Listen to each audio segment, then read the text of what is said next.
ti, Señor.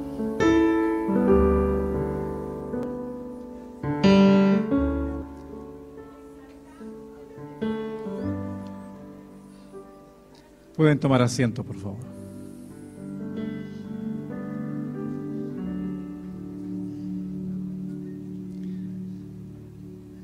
Mientras me acerco a tu trono, glorifícate.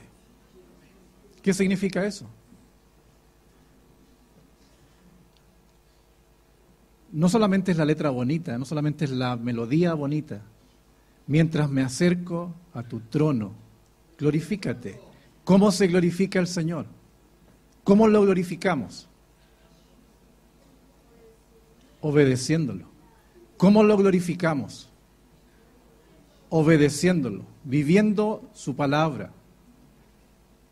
La adoración es una parte, la obediencia es la otra parte. Hay un equilibrio perfecto en las cosas que Dios hace. Cuando hablamos del Espíritu Santo, quien es el que guía a la iglesia, quien es el que debe comandarnos, nos damos cuenta que el Espíritu Santo aparece con la imagen de una paloma. Y una paloma tiene dos alas. Están los frutos y están los dones. Siempre hay un equilibrio perfecto en las cosas que Dios hace. Entonces alabamos a Dios con nuestros labios, alabamos a Dios con nuestras emociones y alabamos a Dios también con la obediencia, entendiendo lo que cantamos, con entendimiento, alabando a Dios, glorificándole con nuestros actos, glorificándole con la búsqueda de una obediencia a Dios. Dios conoce el corazón y vamos a pedirle que realmente Dios, que conoce nuestro corazón, que nos haga adoradores en espíritu y en verdad. Siempre hay un equilibrio, es en espíritu y en verdad. Te alabamos en este día, Señor. Y queremos glorificarte, y queremos adorarte, y queremos hacer tu voluntad. Te pedimos perdón por nuestros pecados y por nuestras faltas. Te pedimos perdón por nuestra miopía espiritual. Y te pedimos perdón, Señor, cuando no entendemos lo que tu palabra nos enseña.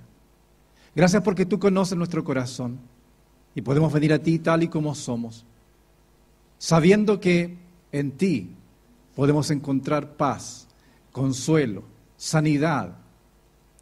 Y en esa búsqueda, Señor, queremos ser esos verdaderos adoradores, en espíritu, pero también en verdad.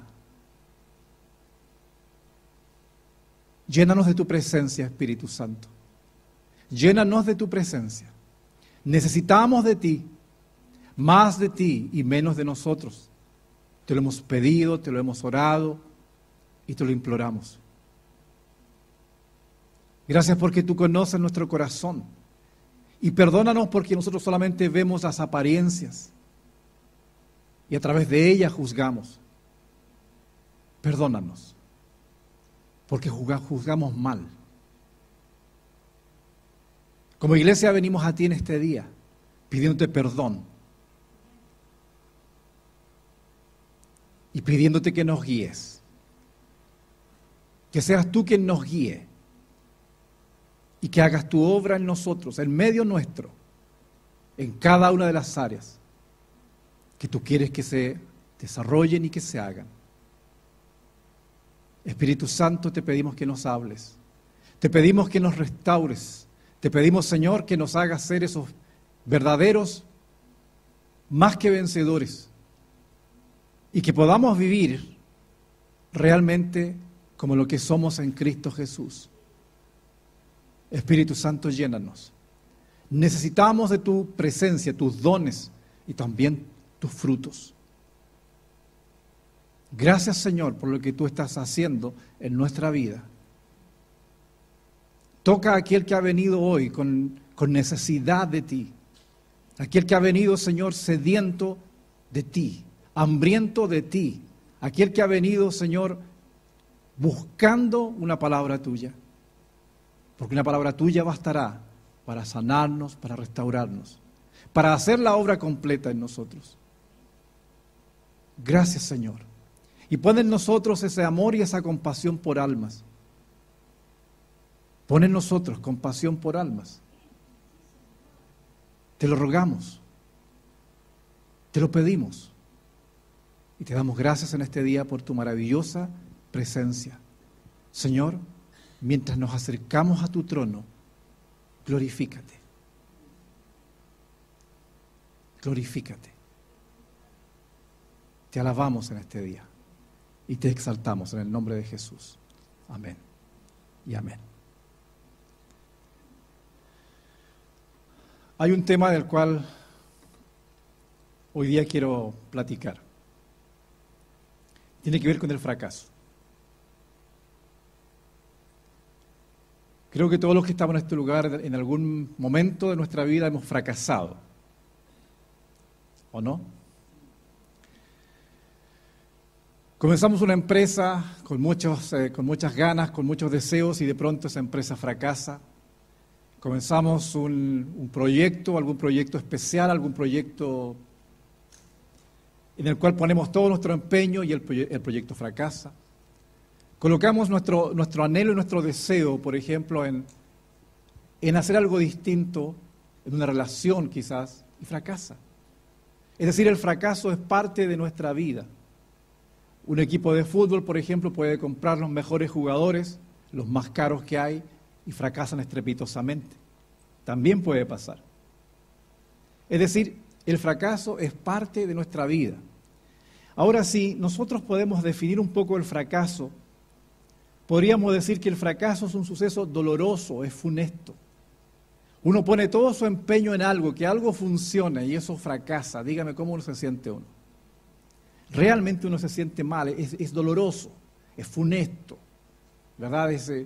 Darnos esa sensación de funeral, de muerte. Es decir, el fracaso es parte de nuestra vida, es el resultado adverso, no es lo que uno quiere.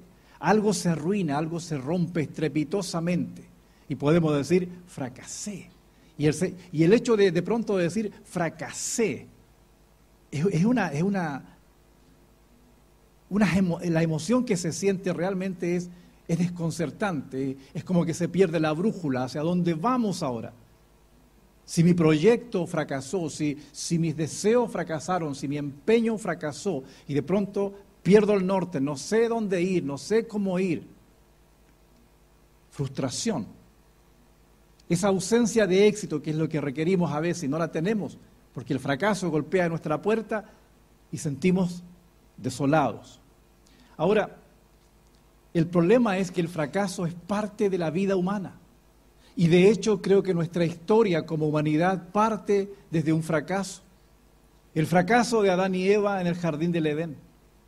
Dios los colocó en el mejor lugar, con la mejor compañía, les dio todo cuanto tenían y de pronto ese proyecto fracasa. Ese hombre y esa mujer desobedecen a Dios y fracasa todo aquello y heredamos de alguna forma nosotros ese fracaso en nuestras vidas. Heredamos ese pecado original. Es decir, nuestra historia como humanidad está basada en el fracaso. Y si analizamos la Biblia y comenzamos a ver los grandes hombres de Dios, las grandes mujeres de Dios, vamos a encontrar también que el fracaso forma parte de sus vidas. Y podemos observar, por ejemplo, a Abraham, a Moisés. Abraham mintió en varias ocasiones, Abraham fracasó en varias otras. Moisés sintió que él podía hacer algo, realizar algo por sus fuerzas y fracasa estrepitosamente. Aarón fracasa cuando quiere liderar a ese pueblo, cuando Moisés va a la montaña y ese pueblo lo hace irse por un camino errado, fracasa como líder. Saúl fracasa como rey. David, el hombre de Dios, el hombre con un corazón para Dios, fracasó estrepitosamente en varias áreas. Como padre fue nefasto. Fue un pésimo padre. Sin embargo, es un varón conforme al corazón de Dios y que quizás algún día vamos a hablar de ese tema porque ¿cómo poder explicarnos eso, verdad? Es decir, el fracaso nos afecta profundamente, nos hiere, incluso nos puede destruir. El fracaso nos mete en una fosa profunda. Eso es lo que hace el fracaso. El fracaso realmente es algo con lo cual tenemos que lidiar muchas veces en nuestra vida, si es que hoy día no estamos lidiando con él, y nos ponen en esa situación en la cual realmente a veces no vemos salida. Ahora, una cosa es fracasar y otra es sentirse fracasado. Y me gustaría en esta oportunidad poder aclarar esos puntos. Una cosa es fracasar. Y seguramente muchos vamos a fracasar en muchas áreas. Ponemos el empeño en un proyecto de vida y fracasa. Ponemos el empeño en un proyecto, cualquiera este sea, y fracasa. Pero otra cosa es sentirse fracasado, y esa es la diferencia que Dios nos enseña. Y por eso tenemos que poner atención a lo que Dios nos habla. La pregunta del por qué, siempre hemos dicho esa perspectiva es incorrecta. Si usted fracasa y se pregunta, pero ¿por qué fracasé? Ya empezamos mal. Porque ha dicho la pregunta incorrecta, ha puesto toda su atención en usted y se ha victimizado. O sea, ¿por qué fracasé yo? No, es ¿para qué? ¿Para qué Dios permite este fracaso en mi vida? Como hablábamos con los varones el fin de semana, donde Dios utiliza a veces el dolor para enseñarnos algo que no estamos aprendiendo, por así decirlo, por las buenas. Entonces, la pregunta no es por qué me está pasando esto, pero cómo si yo puse tanta plata y mira el fracaso. Pero ¿por qué me pasa esto si yo puse tanto interés, puse tanto empeño, ¿y por qué me pasa esto? No, es ¿para qué? ¿Para qué? Porque si somos creyentes, si creemos en un Dios soberano, al cual le cantamos, al cual adoramos y decimos que Él es grande, que realmente Él rige nuestras vidas, bueno, ¿y el fracaso qué entonces? Si aparece el fracaso, entonces la pregunta es ¿para qué? Dios, Señor, Padre, ¿para qué lo estás permitiendo? ¿Qué me estás enseñando con Él? Y esa es la pregunta correcta, no es por qué, sino para qué. Entonces, una cosa es fracasar, otra cosa es sentirse fracasado. ¿Me entienden la diferencia, verdad? Ok. ¿Todos hemos fracasado en algún área de nuestra vida? Cierto. Pero no por ello vamos a sentirnos fracasados. Y eso quiero que por lo menos lo tengamos claro. ¿Ubican a este señor? Spielberg. ¿Saben ustedes que él postuló a la Universidad de California a la escuela de cine y no lo aceptaron? Dijeron, usted es muy malo. Y alguien podría pensar, con ese fracaso, este hombre hasta ahí llegó. De hecho, muchas veces un solo fracaso hace que desistamos. Un solo fracaso a veces hace que ya, se acabó. Este hombre lo rechazaron y sin embargo él continuó perseverando y ahora tenemos un buen director, ¿no? ¿O conocen a este otro señor? ¿Saben lo que está atrás o no? ¿Lo que dice atrás? Starbucks. Howard Schultz, el dueño de Starbucks, fue rechazado 214 veces antes de encontrar un inversionista para su negocio. 214 veces le dijeron, no, este es mal negocio. No, esto es mal negocio. Aquí alcanzamos a ver la diferencia entre fracaso y sentirse fracasado. Le dicen no, ok, vamos al otro. Le dicen no, vamos al otro. Le dicen tampoco. Es decir, eso es la diferencia que vemos incluso en el mundo. Este señor no creo que lo conozcan por foto, pero sí de nombre, quizás Tomás Alva Edison. Este señor fue el que creó, pero muchísimo, inventó muchas cosas. Este hombre fue prolífico inventor. Pero uno de ellos fue el bombillo eléctrico o la ampolleta y la luz eléctrica. Tuvo 3 años y medio buscando un filamento capaz de generar luz incandescente. Ese filamento que vemos en la ampolleta, o en la ampolleta antigua me refiero, ¿se acuerdan que veíamos una cosita? Bueno, ese filamento, él pasó 3 años y medio buscándolo, justamente para que pudiera soportar la fuerza de la energía, o sea, que estuviera allí y que alumbrara. Realizó más de 2000 intentos, más de 2000 intentos, tanto que le dijeron, Tomás, sabes que llevas 3 años en esta cosa. O sea, no llevas 1 año, llevas 2 años, llevas 3 años fracasando. ¿Por qué no para la tonterita esa de de buscar ese filamento. ¿Por qué no deja de hacer eso, Tomás? Y se dedíquese a algo más constructivo. Y él dijo, no son 2000 fracasos. Son 2000 oportunidades en que sé cómo no se hace. Pero eso significa que cada vez estoy más cerca de mi meta. Fíjese la mentalidad.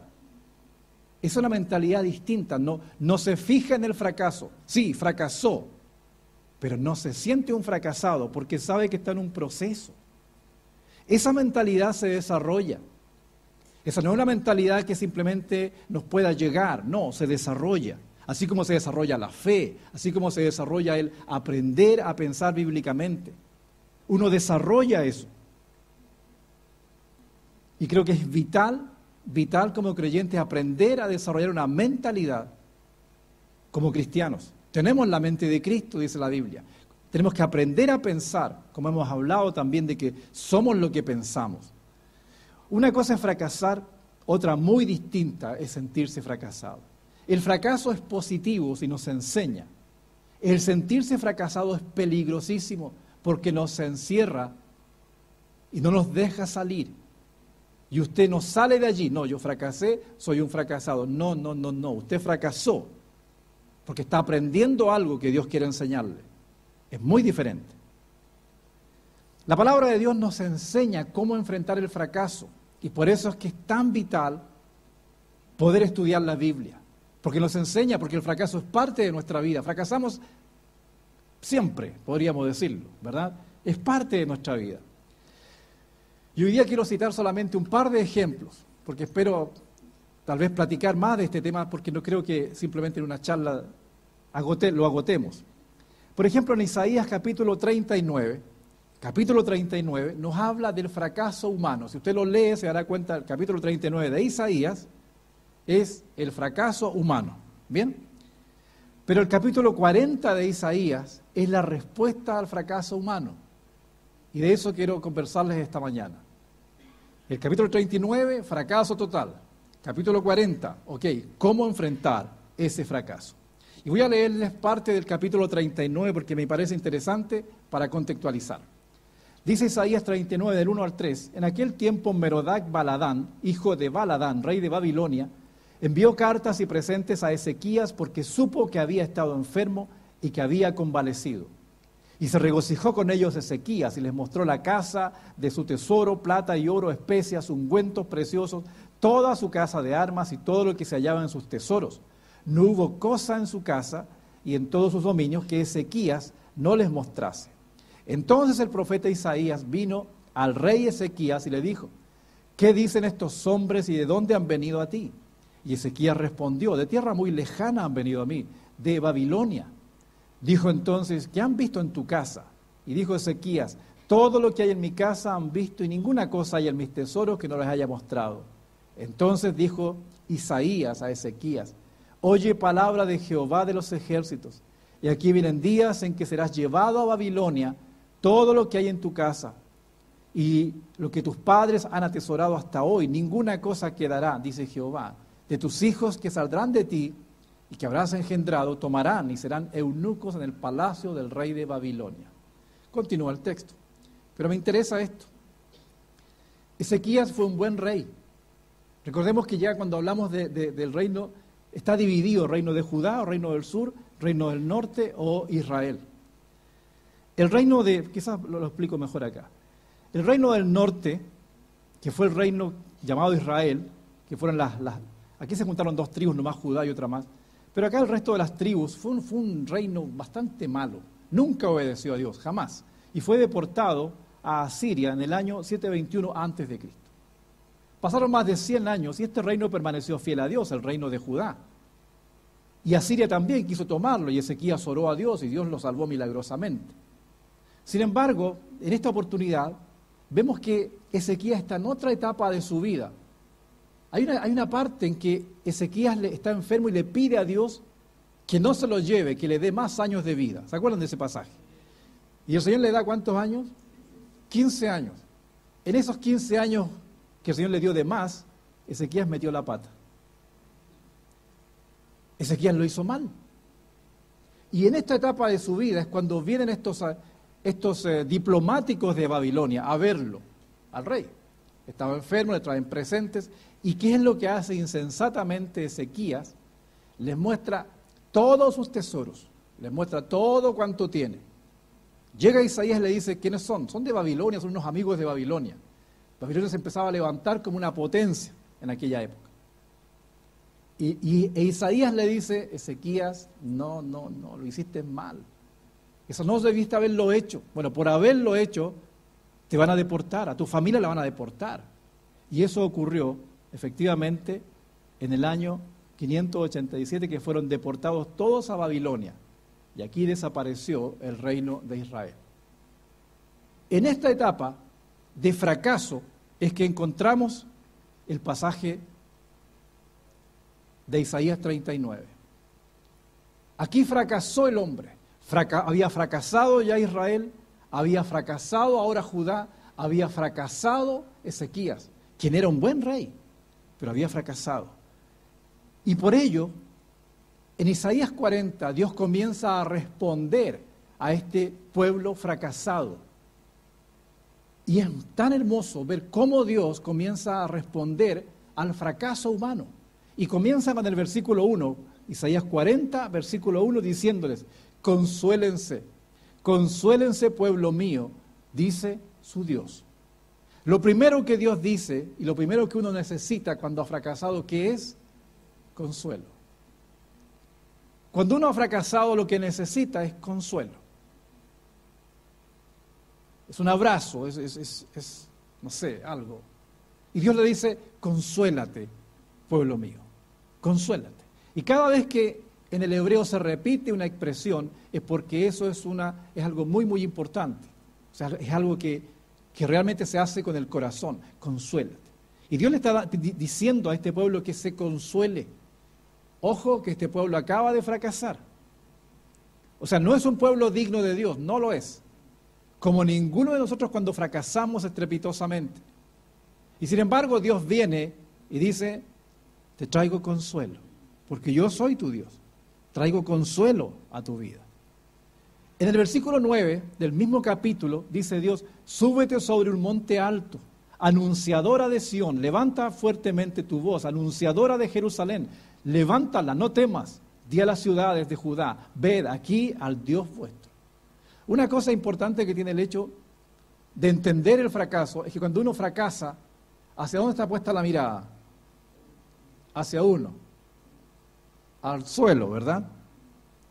O sea, cuando uno ha fracasado, uno quiere andar mirando de frente, no, la mirada está allá abajo.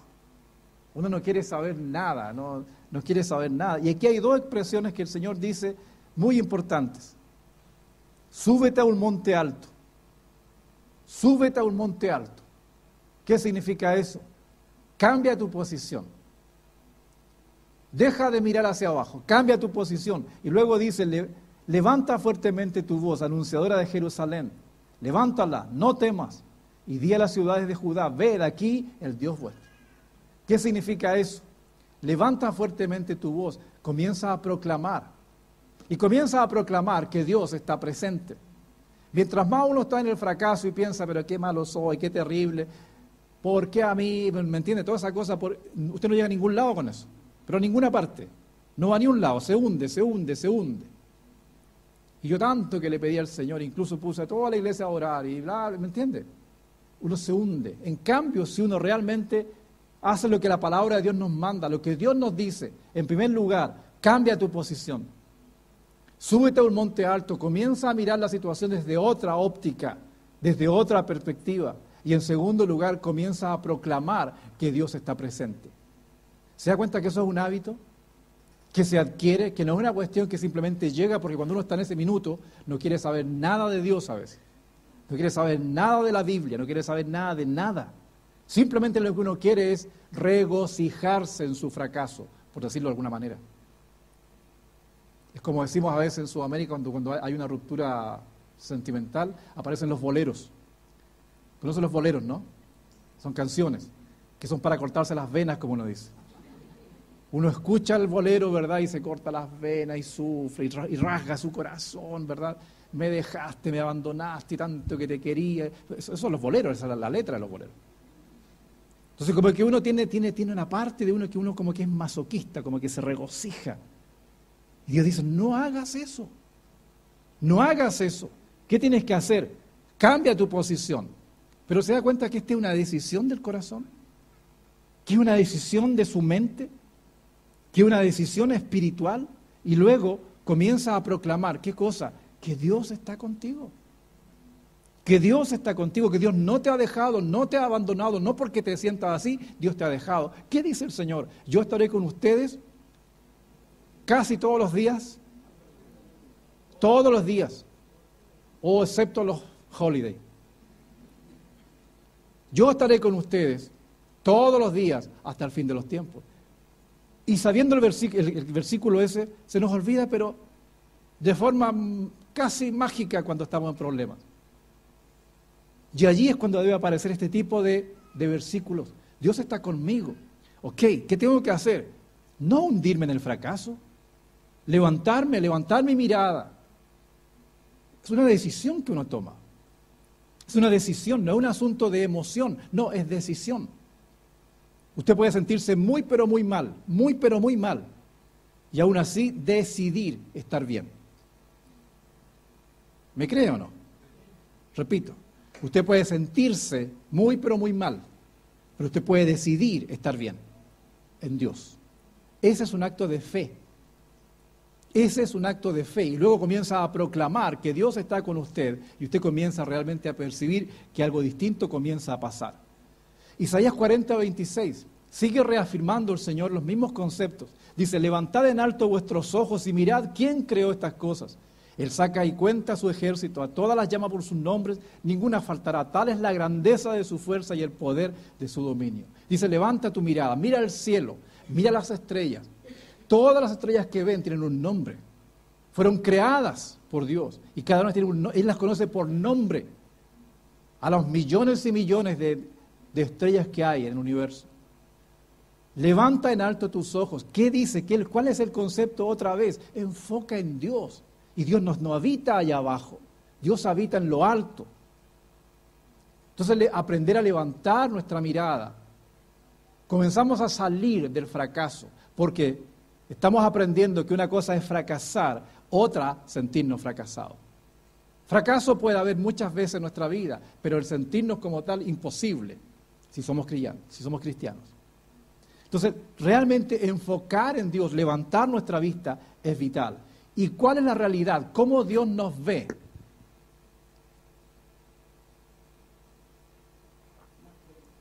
Recordemos, nos sentimos fracasados, ¿verdad?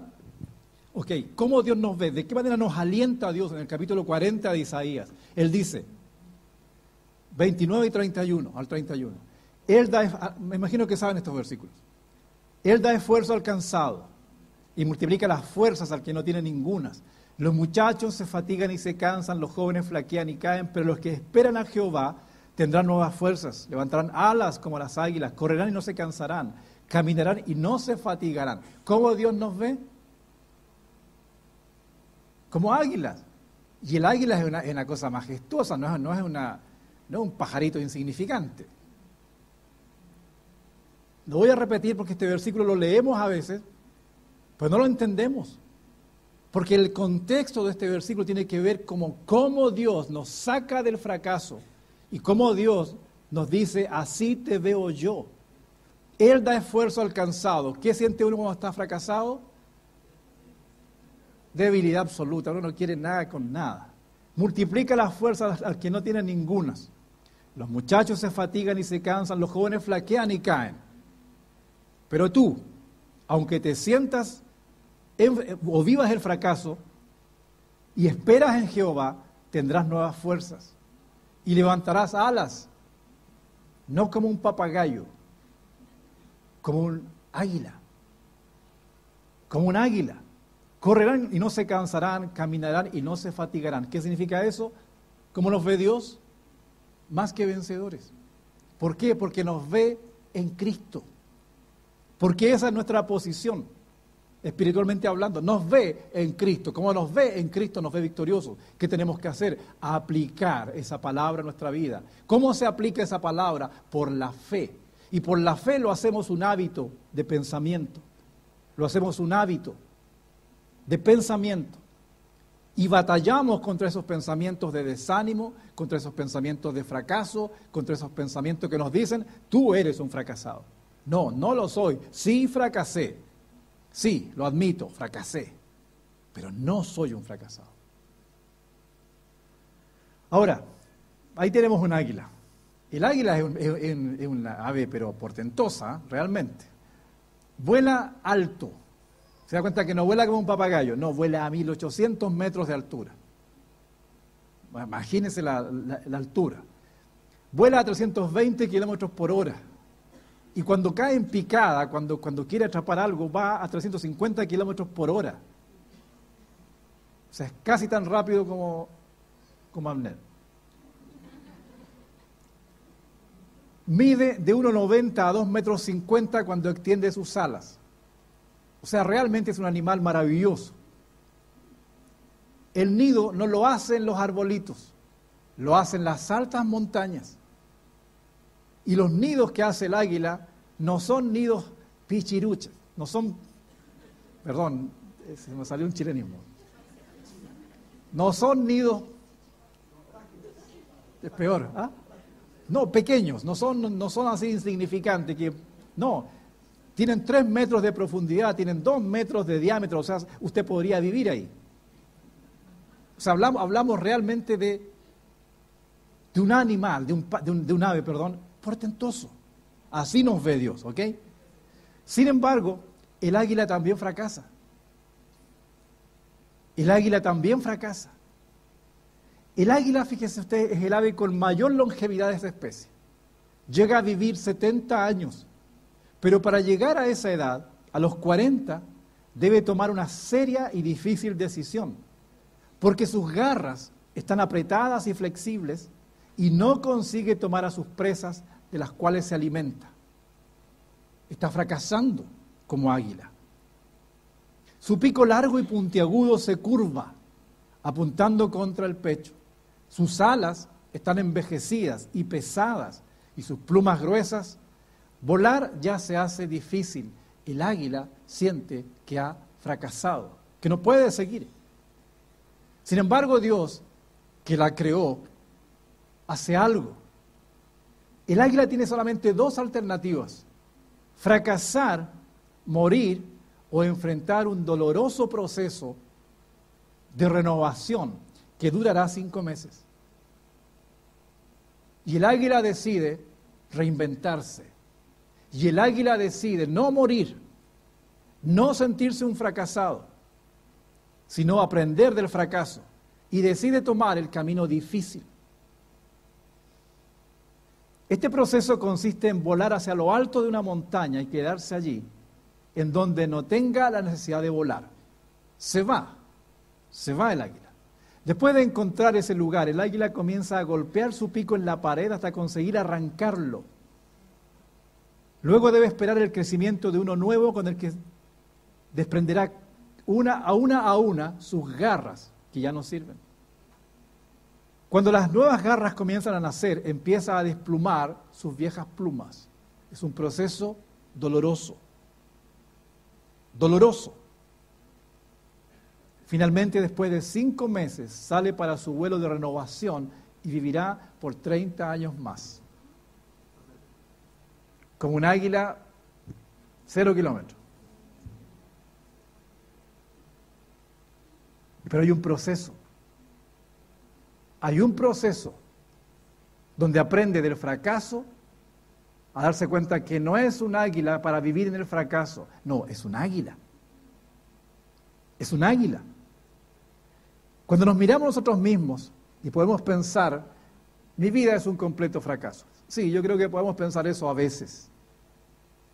Pero por favor, no se quede allí diciendo eso, sino que reinvéntese, salga de allí, salga de esa zona, que de alguna forma nos acomoda.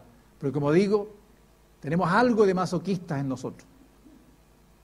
Y tenemos que reinventarnos, y tenemos que hacerlo a la manera de Dios. Y Dios lo hace. Y diseña al águila a través del dolor para salir adelante. ¿Por qué nos llamará águilas entonces el Señor? ¿Por qué nos llama águilas? Exactamente, exactamente. Podemos ser águilas. Estamos llamados a eso. Así que si estamos fracasando, seguramente vendrá un tiempo de dolor, pero ese dolor es para vida, es para algo mejor.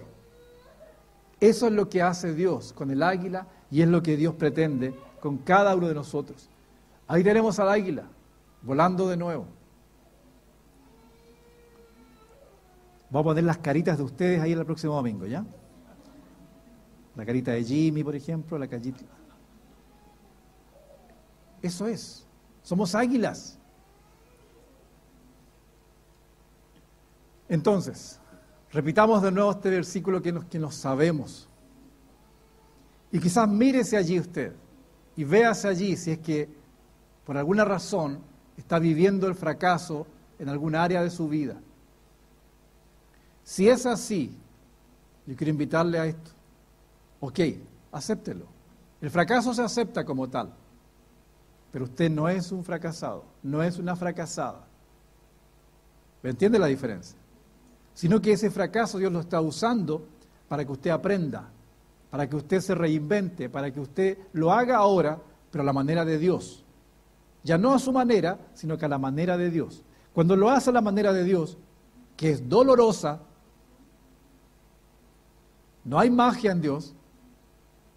Cuando lo hacemos a la manera de Dios, nos damos cuenta que vale la pena. Vale la pena.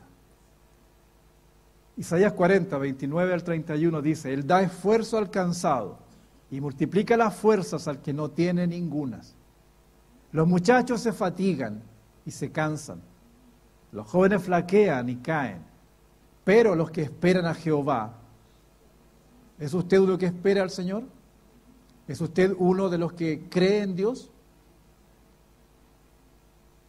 ¿Cuántos creen en Dios? ¿Cuántos le creen a Dios? Ahí hay diferencia. Porque todos podemos creer en Dios. Incluso hasta el diablo cree en Dios. ¿Sabe usted que el diablo cree en Dios? Pero no le obedece. Entonces una cosa es creer en Dios, otra cosa es creerle a Dios. Y lo que estamos hablando es creerle a Dios. Así que sigamos leyendo con esa perspectiva. Pero los que esperan a Jehová, los que le creen a Él, tendrán nuevas fuerzas, levantarán alas como las águilas, correrán y no se cansarán, caminarán y no se fatigarán. Esa es la cosa. Próximo domingo los quiero a todos disfrazados de águila. Hay un colombiano que se disfrazaba de, ¿qué es lo que era? ¿De águila o no? ¿Cómo se llamaba? ¿Coli? Sí. ¿Coli se llamaba? Ya. Así que todos el próximo domingo disfrazados de águila. De Coli. Vamos a orar. Para que realmente entendamos esto, somos águilas. Así Dios nos ve a nosotros. Eso significa más que vencedor en Cristo. Eso significa que estamos sentados en lugares celestiales con Él.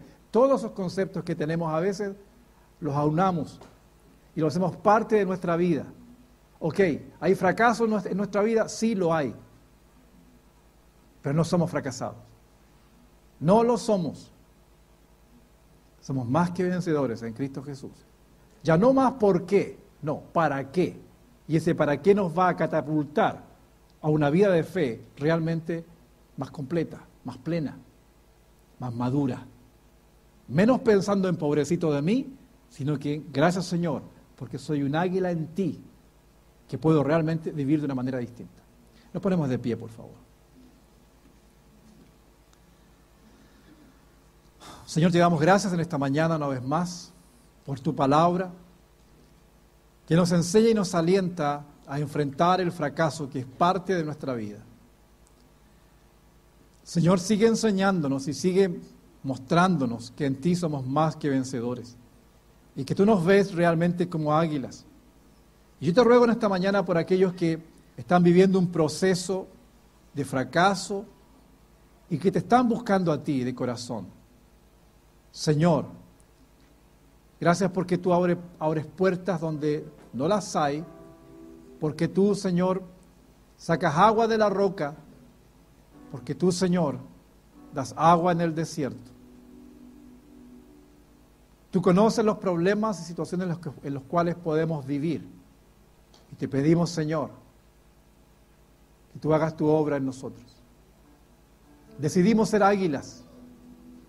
Decidimos que se cumpla